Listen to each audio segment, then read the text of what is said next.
दर्शको नमस्कार. दर्शको, राजमुद्राच्या समाज मुद्रा या विशेष सत्रामध्ये मी डॉक्टर सुजित येवलीकर आपलं सहर्ष स्वागत करीत आहे. दर्शको, आपण आपल्या स्टुडिओमध्ये नेहमीच मान्यवरांना बोलवत असतो. त्यांच्याशी समाजातील होणाऱ्या आणि घडणाऱ्या घटना आणि घडामोडींवर आपण प्रकाश टाकत असतो. तर आज आपल्या स्टुडिओमध्ये एक नवीन मान्यवर आलेले आहेत, जे की महाराष्ट्राचे लाडके मुख्यमंत्री एकनाथरावजी शिंदे यांचे खाजगी सचिव आहेत. याशिवाय ते माजी सनदी अधिकारी देखील आहेत. एक गावाकडचा मुलगा शिक्षण घेतो, पहिल्याच अटेम्प्टमध्ये MPSC पास करतो, अनेक पदं भूषवतो आणि शेवटी मुख्यमंत्र्याचे खाजगी सचिवापर्यंत देखील मजल मारतो. तर ही यशोगाथाच आज आपण आपल्या सोबत घेऊन आलेलो आहोत. मी आपल्या सगळ्यांतर्फे बालाजी पाटील खदगावकर साहेबांचं आपल्या स्टुडिओमध्ये स्वागत करतो. सर नमस्कार. नमस्कार. नमस्कार. सर, आपण मुख्यमंत्री साहेबाचे खाजगी सचिव आहात. तर सुरुवात आपली अभ्यासाची कशी झाली? MPSC आपण कोणत्या वर्षी पास झालात आणि आपला जो शिक्षणाचा प्रवास आहे तो सांगावा. सर्वप्रथम राजमुद्रा न्यूज लाईव्ह या स्टुडिओमध्ये आपण आणि आपल्या सर्व सहकार्याचं मी आभार व्यक्त करतो की जेणेकरून मला इथं आपण संधी दिलात. त्याबद्दल आपल्या या उपक्रमाला मी शुभेच्छा देतो. आपण जे प्रश्न विचारलात की माझं शैक्षणिक कुण्या ठिकाणी आणि कसं झालं आणि माननीय मुख्यमंत्र्याचे खाजगी सचिव म्हणून आपला प्रवास कसा राहिला, या अनुषंगाने मी आपल्याला सांगू इच्छितो. मी खतगाव, तालुका बिलोली, जिल्हा नांदेड इथला रहिवासी आहे. माझं 4थीपर्यंतचं शिक्षण माझ्या खतगाव या प्राथमिक शाळेत झालेलं आहे, जिल्हा परिषदेच्या. तदनंतरचं 5वी, 6वी आणि 7वी हे 3 वर्षाचं प्री प्रायमरीच्या नंतरचं पुढचं शिक्षण हे केसराळी प्राथमिक केंद्रीय शाळेमध्ये झाला. माझी मावशी मुखेडमध्ये हनुमानवाडी या ठिकाणी होती. मी तिच्या घरी जायचो. तर ते मुखेडून ज्यावेळेस आम्ही जात होतो, वसंतनगर कोटग्याळ इथं जे एक भव्य शाळा होती, त्याचं मला लहानपणापासून आकर्षण होतं. जेव्हा मी केंद्रीय प्राथमिक शाळेचं शिक्षण पूर्ण केलं, माझ्या वडिलाला आणि आईला विनंती केली की मला वसंतनगरच्या शाळेत शिकायचं. वडिलाची थोडी त्यावेळेस हरकत होती, कारण खतगाव आणि मुखेड आणि एकदम आश्रम शाळा, डोंगराळमध्ये कुठलीच फॅसिलिटी नव्हती. तरी पण मी त्यांना विनंती केली. माझ्या मनापासून आवडलेली शाळा होती म्हणून मी तिथं आम्ही ॲडमिशनला गेलो. तत्कालीन शाळेचे प्रमुख किशन मक्काजी राठोड, किशनराव राठोड आणि गोविंदराव राठोड आणि त्या शाळेचे मुख्याध्यापक आदरणीय नामदेव चव्हाण सर आणि किशन राठोडचे जावाई गोवर्धन पवार सर यांच्याशी आमची चर्चा झाली. मला बरेच प्रश्न त्यांनी विचारले आणि मला त्यांनी आश्रमशाळेत घेण्याचं मान्य केलं. साधारणतः 10वीपर्यंतचं शिक्षण माझं आश्रमशाळेमध्ये झालं, वसंतनगर कोटग्याळ. त्या ठिकाणी कुठल्याही फॅसिलिटी नव्हत्या. दिवाबत्ती नव्हती, फरशी नव्हती, खिडक्यांना तावदान नव्हते, पाण्याच्या सुविधा नव्हत्या.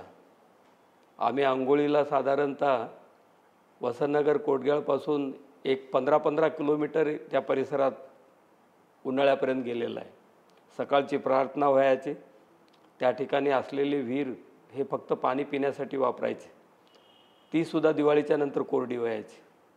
अशा भयंकर कष्टमय परिस्थितीमध्ये मी 10वीपर्यंतचं शिक्षण आश्रमशाळा वसंतनगर कोटग्याळ इथं पूर्ण केलं. आणि तशाही परिस्थितीमध्ये त्या शाळेमध्ये मी त्यावेळेस मेरिटमध्ये फर्स्टमध्ये आलेला पहिला विद्यार्थी. छान.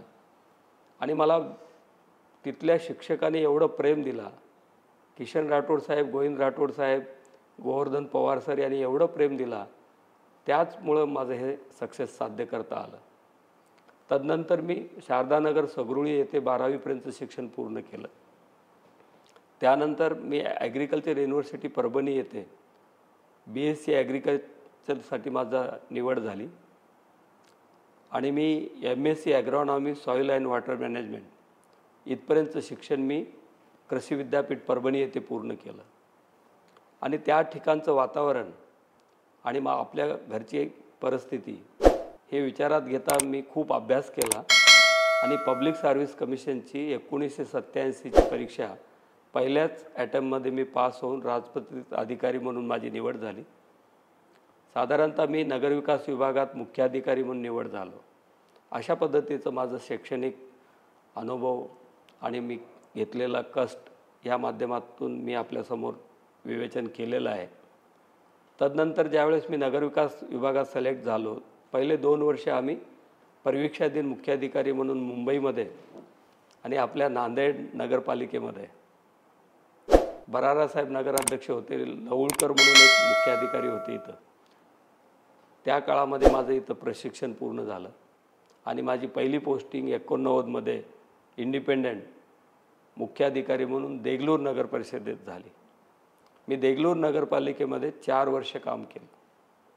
तदनंतर मी मुख्याधिकारी परळी वैजनाथ येथे 4 वर्ष काम केलं. 2 वर्ष मी हिंगोली जिल्ह्याची निर्मिती झाली त्यावेळेस जिल्ह्याचा मुख्याधिकारी हिंगोली नगर परिषद येथे 2 वर्ष काम केलं.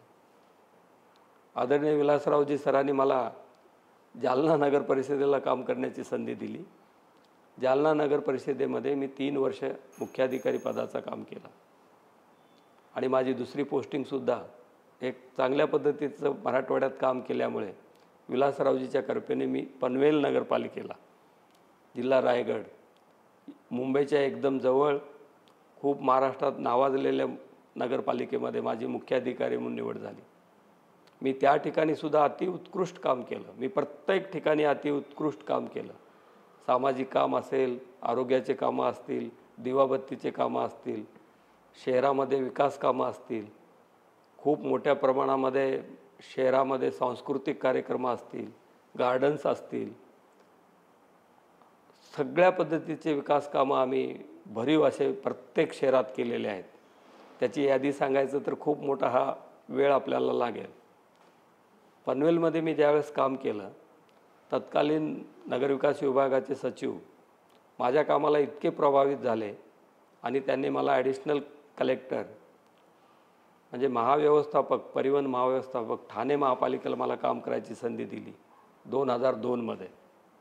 आणि मी 2 वर्ष TMT म्हणजे ठाणे परिवहन सेवा महापालिका ठाणे याचा कारभार मी हाताळला. साधारणतः 600 बसेस मी हाताळले. 3000 conductor, 3000 driver, checker, depot, heavy technical काम मी केलं. तदनंतर मला मीरा भाईंदर महापालिकेला उपायुक्त म्हणून काम करण्याची संधी मिळाली. 4 वर्ष मी तिथं काम केलं.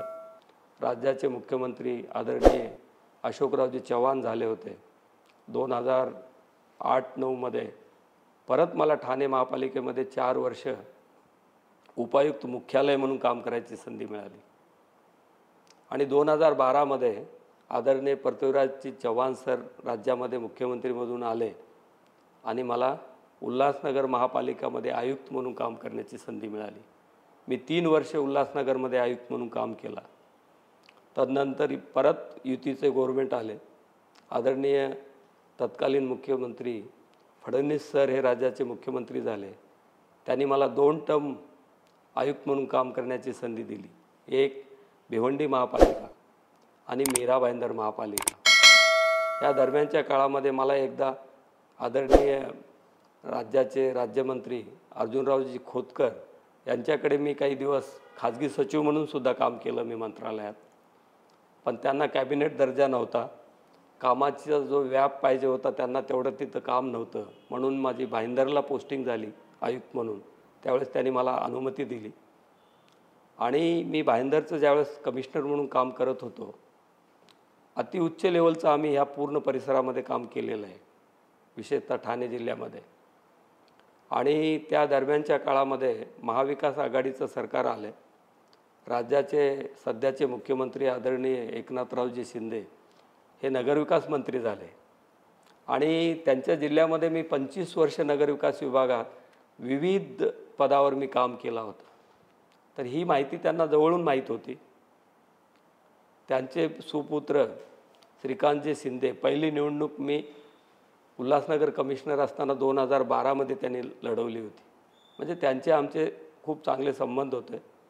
तर त्यांनी मला कमिशनरपद सोडून नगरविकास विभागामध्ये खाजगी सचिव या पदाला आपण जॉईन व्हावं अशी विनंती केली आणि त्यांच्या आदेशाला मान देऊन मी कमिशनर पदाचं पद सोडून मी आदरणीय तत्कालीन मंत्री आणि सध्याचे मुख्यमंत्री यांच्याकडे खाजगी सचिव म्हणून मी उत्कृष्टरित्या 2.5 वर्ष काम केलं.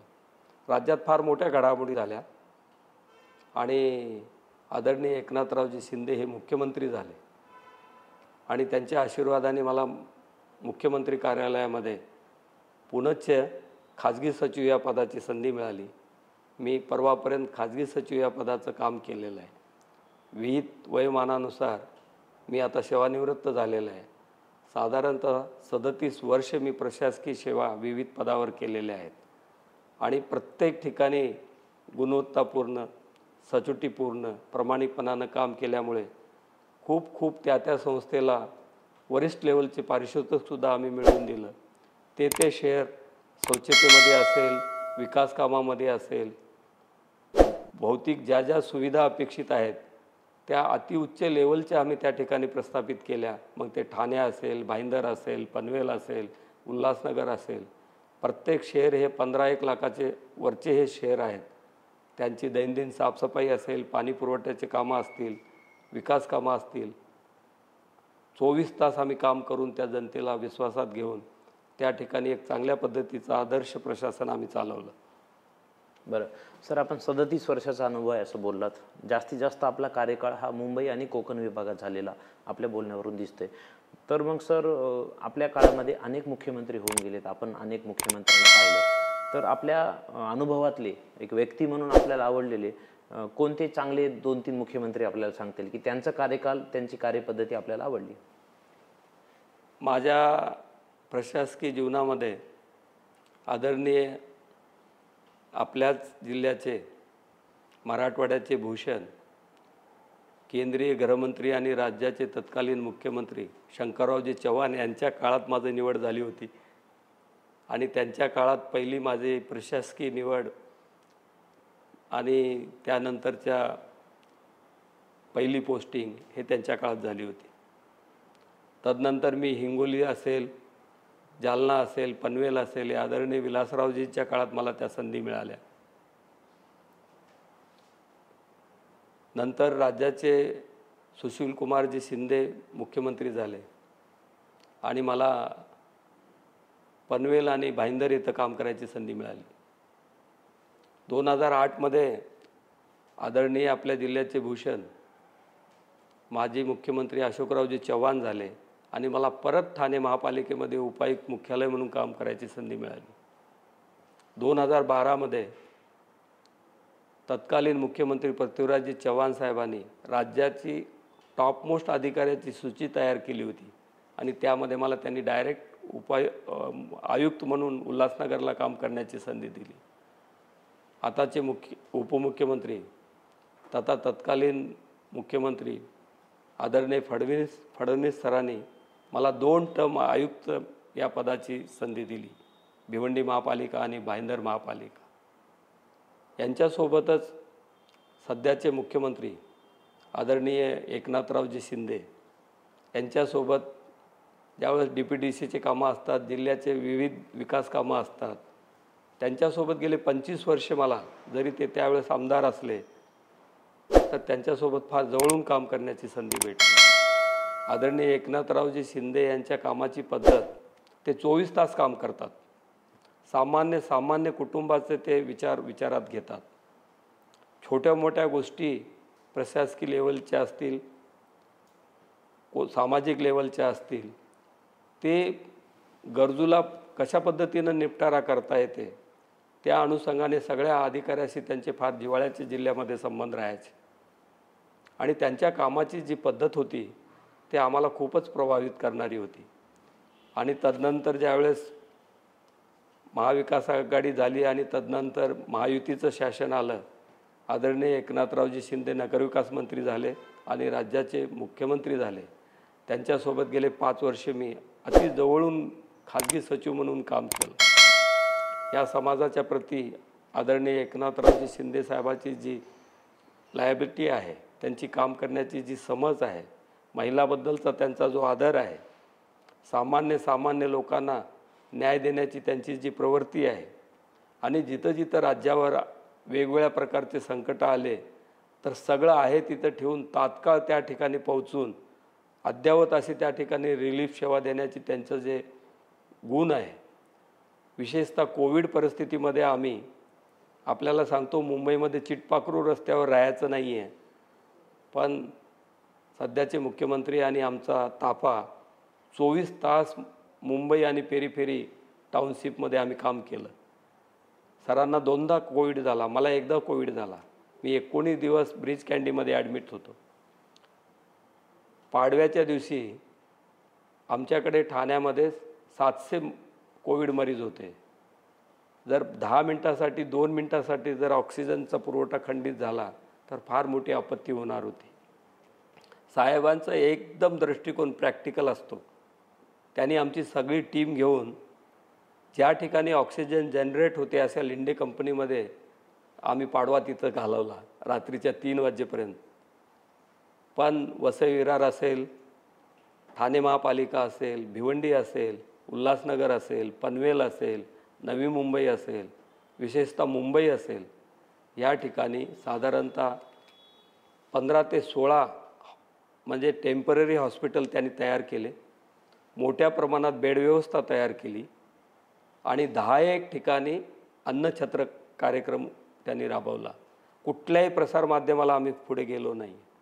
आणि हे जे सामाजिक काम मी आदरणीय एकनाथरावजी शिंदे साहेबाचं पाहिलं आणि त्याच्यामध्ये मला प्रत्यक्ष काम करण्याची संधी मिळाली. आम्ही रात्री 2 वाजता घरी जायचो आणि अशा सामाजिक कामामध्ये मी प्रभावित होऊन आता सेवानिवृत्त झाल्यामुळे मुखेड कंधारमध्ये आपल्या जनतेचं काम करावं ह्या प्रेरणेने मी मुख्यमंत्री आदरणीय एकनाथराव शिंदेंना मी पहिला प्रेफरन्स देतो की त्यांच्यामुळे मी खूपच सामाजिक कामाला प्रभावित झालेलो आहे.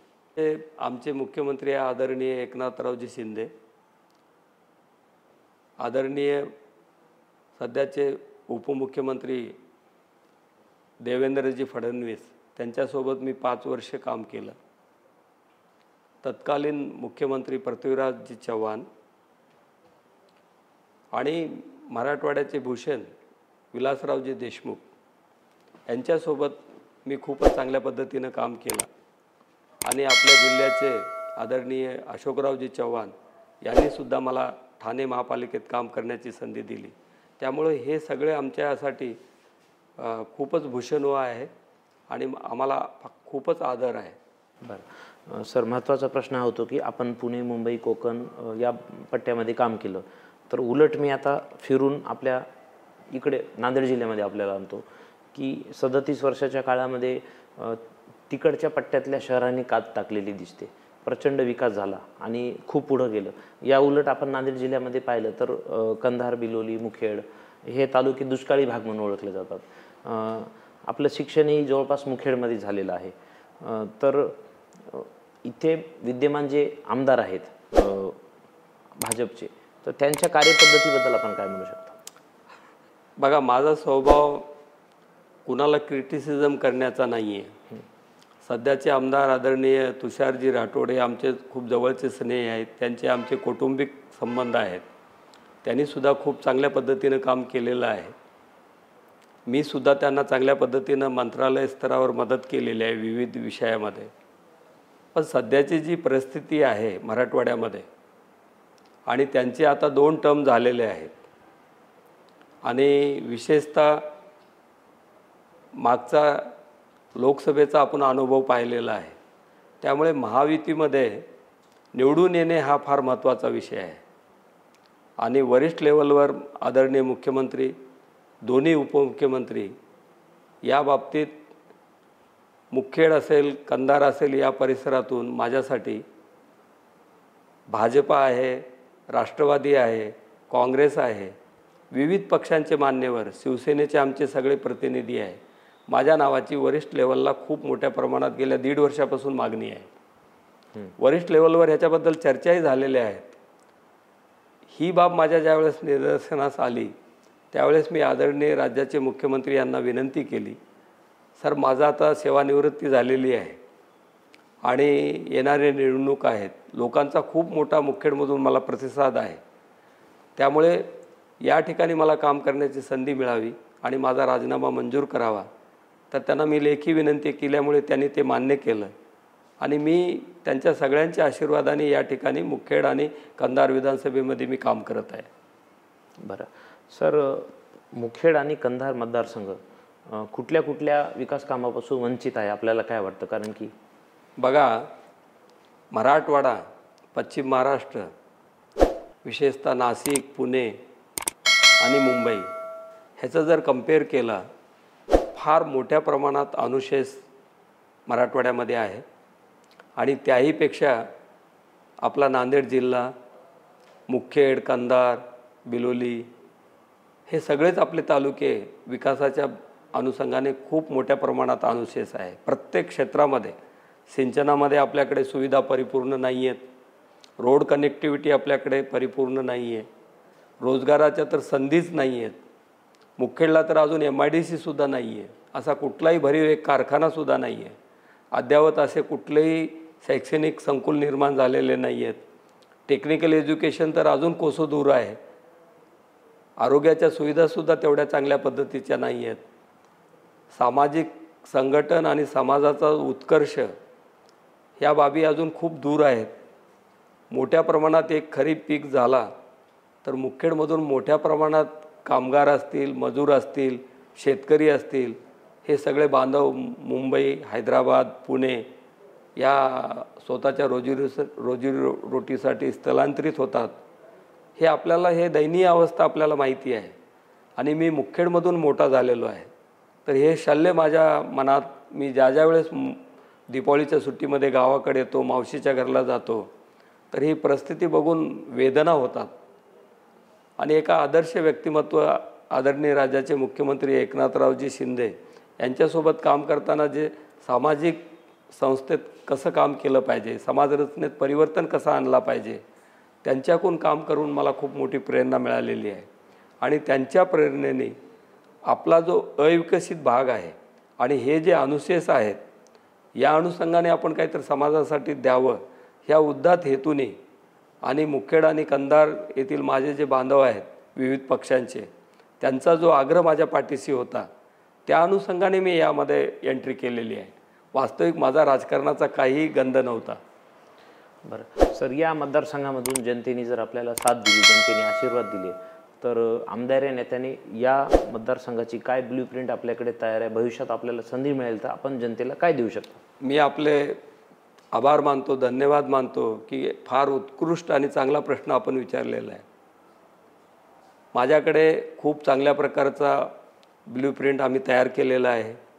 या भागातले जे काही तज्ज्ञ लोक आहेत किंवा राज्यस्तरावरील जे तज्ज्ञ लोक आहेत, जे न्याय प्रक्रियेमध्ये वरिष्ठ लेवलला हायकोर्टाचे जज म्हणून राहिलेले आहेत, असे विविध रिटायर्ड चीफ इंजिनियर आहेत, सामाजिक कामामध्ये जे वेगवेगळ्या संघटन याच्यामध्ये काम केलेले नेते आहेत, विविध पक्षांचे प्रमुख आहेत, यांच्याशी माझी सविस्तर याच्यामध्ये गेल्या 2 वर्षापासून चर्चा झालेली आहे. विशेषतः मुखेड आणि कंधार विधानसभेमध्ये MIDC निर्माण करून चांगल्या प्रकारचे दर्जेदार उद्योग या ठिकाणी आणणे आणि लोकांना रोजगार उपलब्ध करून देणे हा आमचा पहिला प्राधान्य आहे. विशेषतः मुखेड तालुका हा कंप्लीट डोंगरी तालुका आहे. वास्तविक ह्या तालुक्याचा डोंगरी विशेष विकास योजनेमध्ये समावेश व्हायला पाहिजे होता. मी कुणाला दोष देत नाही आहे का झालं नाही आहे. माझा सेकंड अटेम्प्ट राहील की ह्या तालुक्याला डोंगरी विकास परिषद म्हणजे डोंगरी ह्या संज्ञेमध्ये कसा आणता येईल, जेणेकरून जास्तीच्या जास्त स्कीम्स ह्या तालुक्याला कसे भेटतील. माझा तिसरा उद्देश असा राहील की यामध्ये फार कमी खर्चाने पाझर तलाव निर्माण करता येतील. मोठमोठ्या 2 नद्या आहेत, लेंडी नदी आहे, मन्याड नदी आहे, काही स्थानिक नद्या आहेत. या ठिकाणी कोल्हापूर पद्धतीचे बंधारे बांधून चांगल्या पद्धतीची सिंचन क्षमता निर्माण करून जास्तीत जास्त जमीन सिंचनाखाली कसा आणता येईल हा आमचा मनोदय आहे. गेले 40 वर्ष झाले लेंडी धरणाचा प्रश्न मार्गी लागत नाही आहे. खरं तर मला वेदना होतात, आपण कुणाला दोष देत नाही. ही परिस्थिती ज्यावेळेस माझ्या निदर्शनास आणली, आदरणीय शेतकरी संघटनेचे नेते गुणवंतराव पाटील हंगरगेकर, गोजेगावकर पाटील BJPचे प्रमुख, अशोक पाटील रावीकर माजी सभापती आणि त्या भागातले असंख्य नागरिक, राजू पाटील रावणगावकर आणि त्यांचे सहकारी, हे सगळे शिष्टमंडळ माझ्याकडे गेल्या 2 वर्षापासून लेंडी धरणाच्या बाबतीत पाठपुरावा करतात. आम्ही आदरणीय राज्याचे उपमुख्यमंत्री यांच्याकडे माजी खासदार प्रताप पाटील चिखलीकरांच्या माध्यमातून बैठक घेतली. तदनंतर मी माझ्या स्तरावर ह्या मान्यवरांना घेऊन राज्याचे अपर मुख्य सचिव दीपक कपूर सर यांच्याकडे आम्ही खूप मोठ्या पद्धतीने याच्यावर अभ्यास केला आणि साधारणतः आता जे लेंडी धरणाचं काम झालेलं आहे ते जर आज पूर्ण करायचं असेल तर ते साधारणतः 5,000 कोटीचं काम पूर्ण झालेलं आहे. आणि आता जे धरण अंतिम टप्प्यात आहे, काही शेतकऱ्यांच्या मावेजाचे विषय आहेत आणि गेट बांधणी आहे. 500 कोटीच्या आत ह्याचा खर्च आहे. ही अशी कोणती बाब होती की याला 40 वर्ष प्रलंबित राहावं लागलं? म्हणजे किती मोठं फेल्युअर आहे आणि ही जनता कशी मान्य करेल? हाच तर उद्रेक जनतेमध्ये आहे. हा सुद्धा माझ्या ब्लूप्रिंटचा एक मुख्य भाग आहे. या ठिकाणी चांगल्या क्वालिटीचे दवाखाने, आता आम्ही पेटवडा जे गाव आहे 8-10 हजार लोकसंख्येचं गाव आहे, प्राथमिक रुग्णालय होता. मी 2 सभा पेटवडमध्ये घेतल्या. तिथल्या नागरिकांचं म्हणणं होतं की ह्या पेटवडच्या प्राथमिक रुग्णालयाचा ग्रामीण रुग्णालय म्हणून उन्नतीकरण झाला पाहिजे. मी आदरणीय मुख्यमंत्री महोदयाला विनंती केली.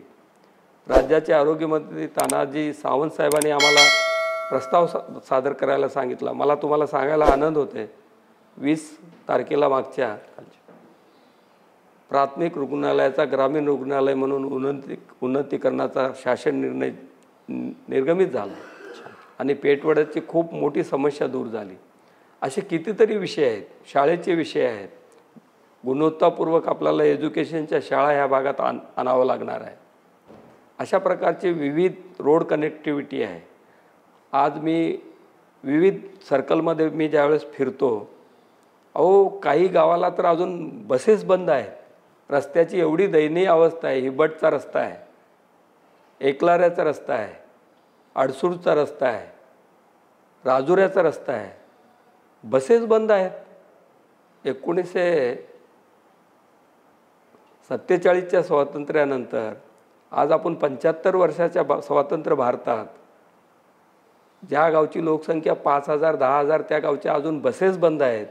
म्हणजे विद्यार्थी प्रवास कसे करायचे, ज्यांना दवाखान्याला जायचं ते कसे जायचे, विकास कसा होईल? एकदम दयनीय परिस्थिती आहे. आपण याची माहिती घेऊ शकता. हा तर उद्रेक लोकांचा आहे. हे दूर करण्यासाठी आम्ही निश्चित ब्लूप्रिंट केलेलं आहे. त्या अनुषंगाने आम्ही कामाचं नियोजन सुरू केलेलं आहे. ह्या निवडणुकीसाठी म्हणून हे काम आम्ही करत नाही आहे, तर याच्यापुढे आम्हाला हे सामाजिक काम शेवटच्या प्राणापर्यंत करायचं आहे. बरं सर, आताच आपण आरोग्याचं सांगितलं की आपण आरेच तिथं आणलेलं आहे PSC ऐवजी. एक उदाहरण सांगितलं. तसंच आरोग्याचा प्रश्न आपण जस्ट आला तर लगेच सोडवलात. वर्षानुवर्षे पण हा सुटला असता. लेंडीचाही प्रश्न आपण सांगितला की 500 कोटीचा हा विषय आहे, तो पण सुटू शकतो.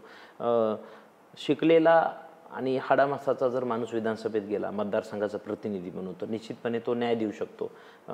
यापूर्वी जे लोकप्रतिनिधी निवडून गेले त्यांना हा विषयच माहीत नव्हता का त्यांची इच्छा नव्हती? आपल्याला काय वाटतं? बघा, मी आपल्याला पहिलंही सांगितलं, मी कुणाबद्दलही क्रिटिसिझम करू शकत नाही आहे, तशी माझी संस्कृती नाही आहे. पण जी काही लॅकुना आहेत, पश्चिम महाराष्ट्राचे जे लोकप्रतिनिधी आहेत हे हाऊसला किती वेळ देतात, आपले लोकप्रतिनिधी हाऊसला किती वेळ देतात, हाऊसमध्ये किती मुद्दे उपस्थित करतात, संबंधित मंत्र्याकडे त्याचा किती पाठपुरावा करतात, कोणते विषय लॉंग टर्मचे आहेत, कोणते विषय शॉर्ट टर्मचे आहेत आणि कोणते विषय तात्काळ काम करण्याचे आहेत, ह्याचं वर्गीकरण केलं पाहिजे. आणि कामाचा मास्टर प्लॅन करून जे दुरोगामी परिणाम करणारे विषय आहेत त्याला प्राधान्याने मार्गी लावलं पाहिजे. पण आता जे झाले नाही ही वस्तुस्थिती आहे.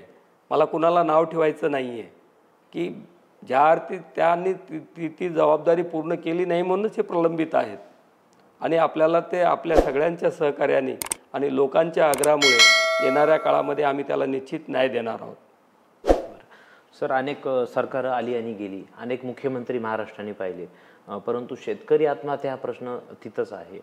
नेमकी काय आहे कारण? कारण की नाशिक विभाग पाहिला, अहमदनगर पाहिला, तिकडे आत्महत्या होताना दिसत नाही. फक्त मराठवाडा विदर्भातच आत्महत्येचं प्रमाण जास्त आहे. त्यातल्या त्यात यवतमाळ, नांदेड, हिंगोली, परभणी, उस्मानाबाद या जिल्ह्यामध्येच आत्महत्येचं प्रमाण जास्त दिसतं. तर या भागामधील शेतकऱ्यांनी स्वतःला संपू नये यासाठी आपल्याकडे काही प्लॅन आहे का? बघा, मी मराठवाड्याचा आहे. मी आदरणीय मुख्यमंत्री एकनाथरावजी शिंदे सरांकडे खाजगी सचिव म्हणून काम केला. आमचीसुद्धा खाजगीमध्ये बऱ्याच वेळेस या विषयावर चर्चा झालेली आहे. खरं तर शर्मेने आपल्याला मान खाली टाकावं अशी ही परिस्थिती आहे. पश्चिम महाराष्ट्रामध्ये आत्महत्या हा शब्द म्हणलं तर आपला हसू आहे की अशा छोट्या कारणामुळं आत्महत्या होतात. खरंच आपल्याला ते अशोभनीय आहे. म्हणजे आपण समाज रचनेमध्ये जाऊन लोकांना कॉन्फिडन्सी दिलीच नाही आहे. वास्तविक एखाद्याला कर्ज होणं आणि ते कर्ज बघा, शासन वेळोवेळी कर्ज माफ केलेलं आहे आणि ते कर्जाची मर्यादा तरी किती? ₹1,00,000, ₹50,000, ₹1,50,000. अशा कुठेतरी न्यूनगंडमध्ये जाऊन एखादा सीझनमध्ये शेती पिकली नाही ह्याचं कारण करून आणि ज्या काही सोयी त्यांच्या ज्या सवयी आहेत, अडिकपणाच्या, व्यसनाधीनपणा आहे, अनेक न्यूनगंडपणाचं नैराश्य मराठवाड्यामध्ये युवकामध्ये निर्माण झालेलं आहे आणि विशेषतः मराठा समाजामध्ये ह्या मोठ्या प्रमाणात आत्महत्या होत आहेत. वास्तविक आपल्याला ह्याच्यावर तुमच्या माध्यमातून, लोकप्रतिनिधी माध्यमातून, प्रशासकीय माध्यमातून फार मोठं काम होणं आवश्यक आहे. मला तर खूप वेळेस ह्याच्याबद्दल मनाला वेदना करणाऱ्या ह्या घटना आहेत. एखाद्याला आत्महत्या झाली आणि त्याला काहीतरी मदत केली, ह्याच्यावर त्या कुटुंबाचं भलं होणार नाही. मनुष्याची किंमत त्याच्या घेतलेल्या कर्जावर त्याची ती किंमत होत नाही आहे. मनुष्य कितीतरी मोठं काहीतरी काम करू शकतो. ती चेतना आपल्या मराठवाड्याच्या युवकामध्ये निर्माण करणं अपेक्षित आहे. केंद्राच्या, राज्याच्या इतक्या कितीतरी योजना आहेत. आज प्रत्येक समाजासाठी विविध आर्थिक प्रशिक्षण आणि विकास महामंडळ गठीत झालेले आहेत. बिनव्याजी तिथं विकास भांडवल घेण्याच्या संधी आहेत. हायर शिक्षणाच्या संधी आहेत. एखाद्याला जर पब्लिक सर्व्हिस कमिशनमध्ये यायचं असेल तर त्याच्या प्रिपरेशनसाठीच्या संधी आहेत. बाहेर देशाला शिकायचं झालं असेल तरी त्या आर्थिक प्रशिक्षण विकास महामंडळात संधी आहेत. मग ते मराठा समाजासाठी असतील, OBCसाठी असतील, बौद्ध समाजासाठी असेल, मातंग समाजासाठी असेल, अशा सगळ्या संस्थेमध्ये याची तरतूद आहे. विशेषतः मराठा समाजासाठी गेल्या 2 वर्षामध्ये 10,000 कोटीचं भागभांडवल शासनाने दिलेलं आहे. साधारणतः 1,000 कोटीपर्यंतचं इंटरेस्ट शासन भरलेलं आहे. मी ज्यावेळेस फिरतो, प्रत्येक गावोगावी जातो, मराठा बांधवाच्या 500-500, 1000-1000 लोकांच्या सभेला संबोधित करतो आणि अशा प्रकारचं कोणी बेनिफिट घेतला असेल तर कोणी हात वर करावं म्हणलं, 10-10, 20-20 सभेतून एकसुद्धा माणूस भेटत नाही आहे. म्हणजे मुळात शासनाच्या ह्या योजना, शासनाचे हे प्रोव्हिजन आहे ते समाजापर्यंत गेलेलंच नाही आहे. हे तर पाहून मनाला फार दुःख होतं. आणि ह्या बाबी आपल्याला येणाऱ्या काळामध्ये तुमच्यासारख्या माध्यमातून वेगवेगळे कार्यशाळा घेऊन, गाव पातळीवर ह्या योजनेचं लोकांना माहिती देऊन, जिल्हा उद्योग केंद्राची माहिती देऊन, विविध प्रशिक्षणाच्या माहिती देऊन आपल्याला समाज परिवर्तनाचं काम करायचं आहे. आदरणीय हिंदू हृदयसम्राट बाळासाहेब ठाकरेंचं जे प्रिन्सिपल आहे, 20% राजकारण आणि 80% समाजकारण, हेच आदर्श आमचे आदरणीय एकनाथरावजी शिंदे साहेबाचे आहेत आणि त्याप्रमाणे आपण काम करण्यासाठी बिडा उचललेला आहे. बरं सर, विरोधी पक्षाचा असा आरोप आहे की विधानसभा निवडणुकीच्या तोंडावर लाडकी बहीण योजना आणलेली आहे आणि दुसरीकडे आत्महत्याग्रस्त शेतकऱ्यांचा निधी देखील बंद करण्यात आलेला आहे, असा विरोधी पक्षातून आरोप होतो. आम्ही दररोजच पाहत आहोत. आपल्याला यावर काय बोलायचं? बघा, मी मुख्यमंत्री कार्यालयात खाजगी सचिव मुख्यमंत्र्याचं म्हणून काम केलेलं आहे. मला माहिती आहे मुख्यमंत्री लाडकी बहीण ही योजना ही फक्त महिलांच्या खात्यामध्ये निधी देणे हा याचा उद्देश नाही आहे. मी बऱ्याच कॅबिनेटला आणि वरिष्ठ लेवलच्या हाय पॉवर कमिटीला आणि शिखर परिषदेच्या बैठकीला मी उपस्थित राहायचो.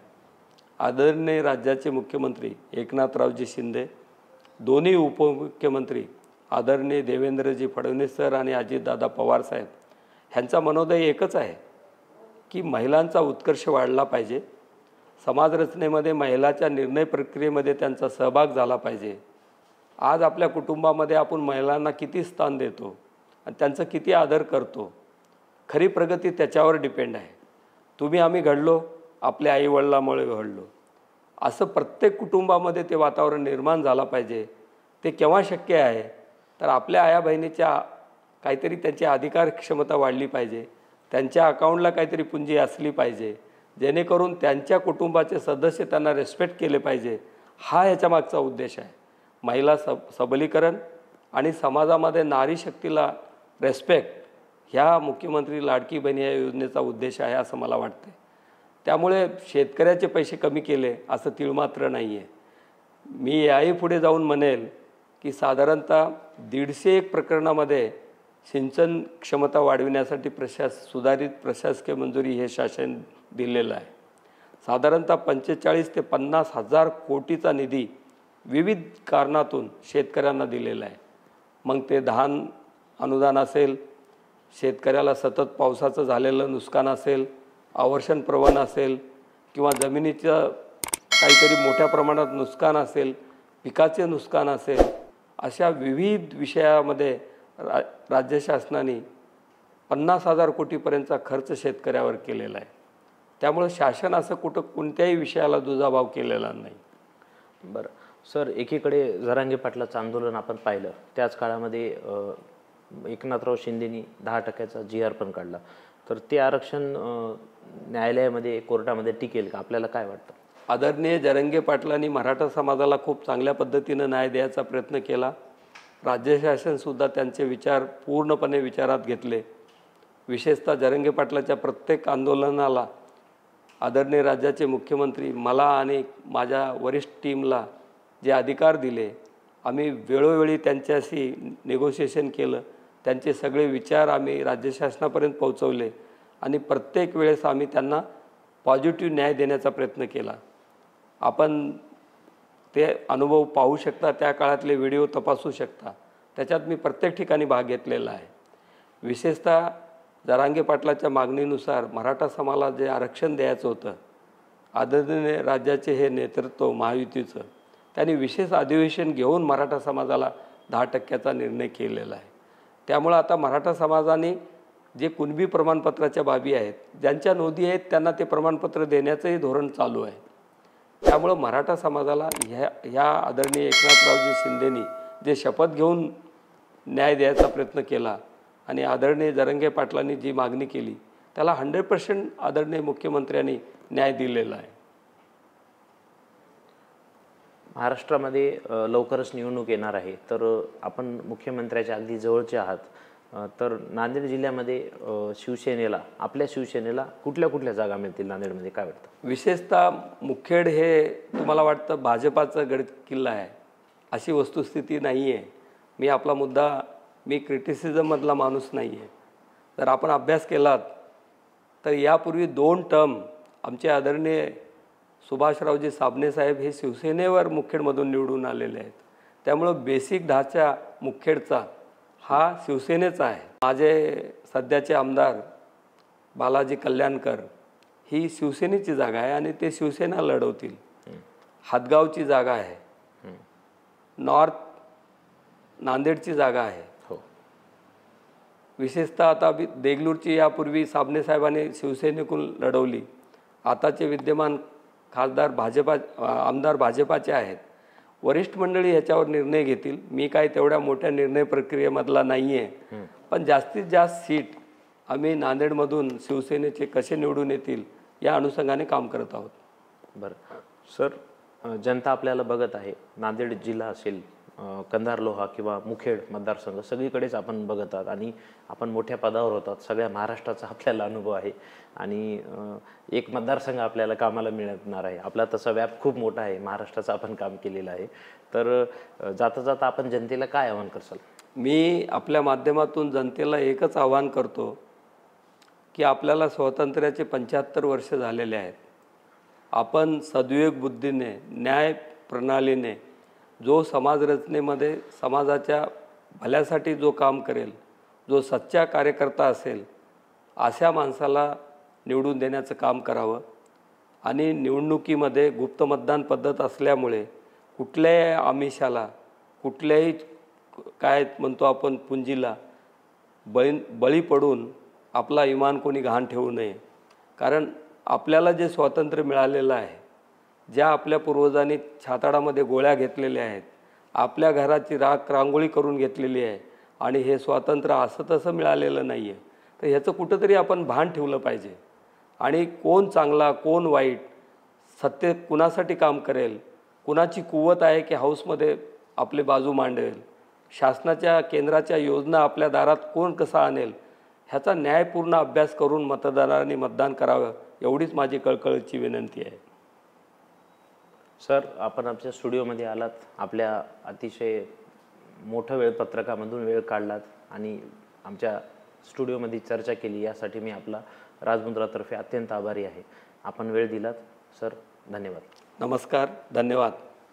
तर दर्शको, हे होते मुख्यमंत्री साहेबाचे खाजगी सचिव तसेच शिवसेना एकनाथराव शिंदे या पक्षाचे कंधार आणि मुखेड मतदारसंघाचे इच्छुक उमेदवार यांच्याशी आपण चर्चा केली. दर्शको, ही मुलाखत कशी वाटली खाली कमेंटमध्ये जरूर कळवा. आपल्या काही समस्या असतील त्या देखील तिथं टाका. आम्ही त्या समस्या खतगावकर साहेबांकडे जरूर पोहोचू. इथेच मी आपली रजा घेतो. कुठेही जाऊ नका, बघत राहा फक्त आणि फक्त राजमुद्रा न्यूज लाईव्ह. धन्यवाद.